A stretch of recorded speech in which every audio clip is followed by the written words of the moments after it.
I didn't think this was enough. So what I did is, while they were writing and drafting the bill, I kept writing about, specifically about this one gun safety class that they require. They call it safety class, I just call it required gun class. And it was 5 hours. And it was 4 hours on the 4 hours in a classroom teaching the laws of DC, which you could read in one of their big packets in 20 minutes. And then an hour on the range. And the purpose of this, obviously, is to drive people so crazy that they don't go get guns legally. I went, in the way that they do it, the city didn't teach the class. The city said to you, here's a sheet of paper with 47 names and phone numbers on them, and you can call any of them. They're certified. So you have no idea who these people are, what they're affiliated with, where do they live. One of the kickers to their whole little scheme is that because there's no shooting ranges in DC, and you're not allowed to take a gun out of the home, the class couldn't be taught in DC. So you had to go to another state. They make up their own prices, which range from $200 to $250, so it's prohibitively expensive for most people who live in DC.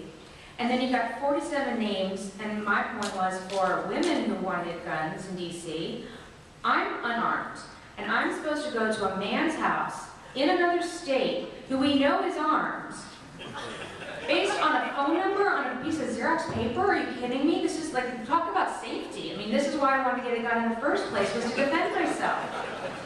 And when I told that to the city council, they really had nothing to say. They hadn't thought of that point very well. And then, of course, they wouldn't update this list for years. And I went through it, and I decided one day I was just going to call all 47 people. It took me a couple of days to find out. Most of the numbers were obsolete. The people weren't teaching it anymore. You know, it ended up there were 3 people on that list who were still teaching the class.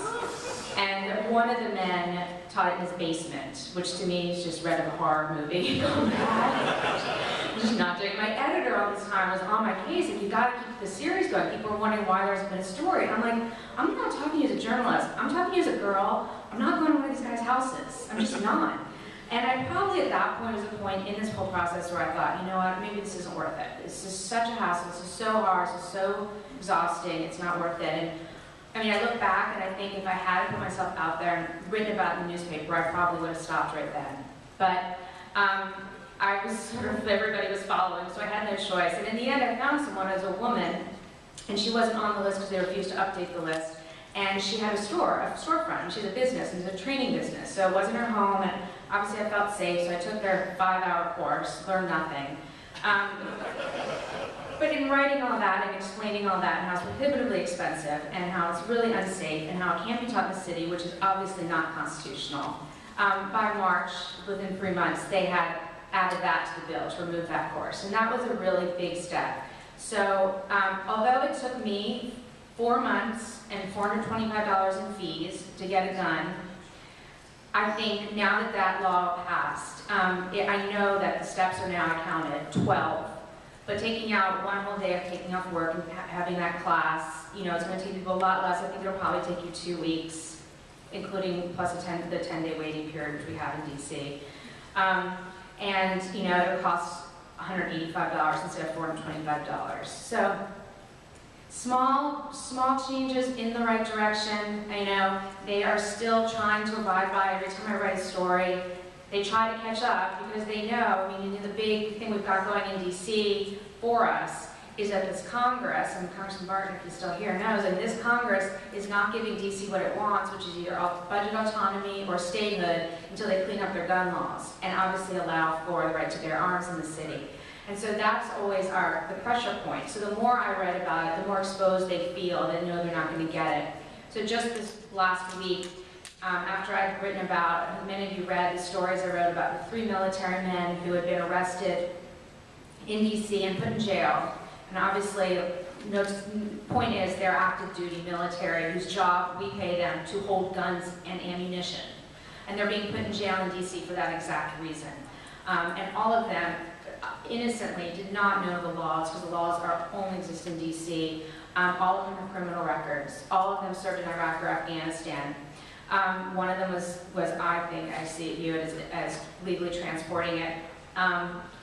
The last one I wrote about, Specialist Adam Meckler, he had to go to the VFW in DC to drop off some forms, and in his backpack, because he was a medic and had been at the range, in his backpack there had been some loose rounds of ammunition, forgotten, just not even in a box, and he did not have a gun, to be specific. And they arrested him. They shut down the whole building, like as if the bullets would blow up or something. I mean, obviously there's nothing that could go wrong here. And they threw him in jail. And Specialist Meckler reached out to me through the AR-15 forum, you probably read, and I followed and read about his story, and he said to me, I just want to help somebody else because it's so embarrassing to me that I have a criminal record now. I didn't know that ammunition had to be registered in DC, which it does.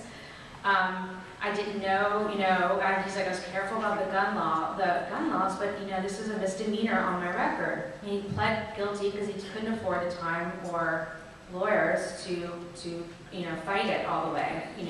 He probably would not have won because the Attorney General is sticking to it and won't clean his record. So 2 days after that story ran, suddenly the City Council has another bill coming up. And this bill would say that if you're a non-resident of DC and you break one of the firearms laws, which all carry a penalty of a $1,000 fine and 1 year in jail, and that includes, I'll say, my newest part of my series, that includes possession of unregistered mace in that category. It's the latest. I'm working on getting registered mace since I can't carry a gun. So the City Council came up with this new plan. We're going to only charge people who live in DC who should know the laws with a misdemeanor, and non-residents, so any of you coming through DC won't get charged with a misdemeanor. It'll just be a fine, and so you won't have an arrest or criminal record. That's fine, and I appreciate that just from a sympathy standpoint, because I've talked to so many people who are mortified by having this criminal record. I've spent so much money on lawyers' fees, and so I really do appreciate that. But obviously, it's not constitutional to charge two people in the same place for two different ways. But the point of what they're doing is they're trying to accommodate as best they can as we're completely exposing them for what they're doing. And so I'll close there. I just want to say, as I said, I started writing this story last October, so it's less than a year, and I really thought it would be 2 weeks. I did not expect to be standing here a year later and knowing about DC gun laws. And people have said to me, well, when you get your gun, what's your next series on? And I said, no, that's it. It's on guns. We're not done. And so that's what I'm going to continue to do, and I'm going to continue to write about it with two pronged goals. One is to eliminate the registration requirement entirely. It has absolutely no purpose other than to slow down the legal right, to slow down law-abiding people and more expensive for law-abiding people to get guns. I want it eliminated. No registered gun has ever been used in a crime. They're not solving crimes by using them. And number two, obviously, is the right to bear arms in the city I live in that's in the United States of America. They don't consider it such.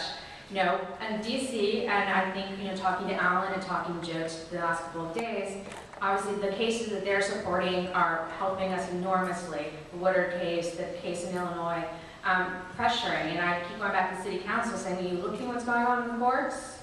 Because they know this is not constitutional, that you cannot bear arms in the nation's capital. And they're watching closely, and the City Council and Phil Mendelson said to me, yes, we're watching, and we'll see how it works out if it gets all the way to the end. So they're waiting for it to get to the Supreme Court. When that happens, that's when we will know, how DC is going to be forced to recognize both our right to keep arms and our right to bear arms. Yeah.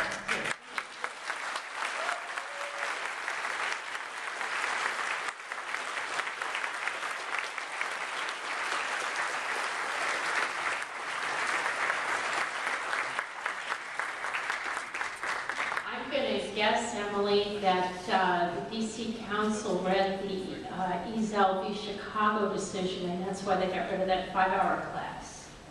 They don't tell me their secrets, but well, that was a pretty big one that came down to the 7th Circuit. I'd like to introduce Dave Workman, who's going to talk about Fast and Furious. Thank you.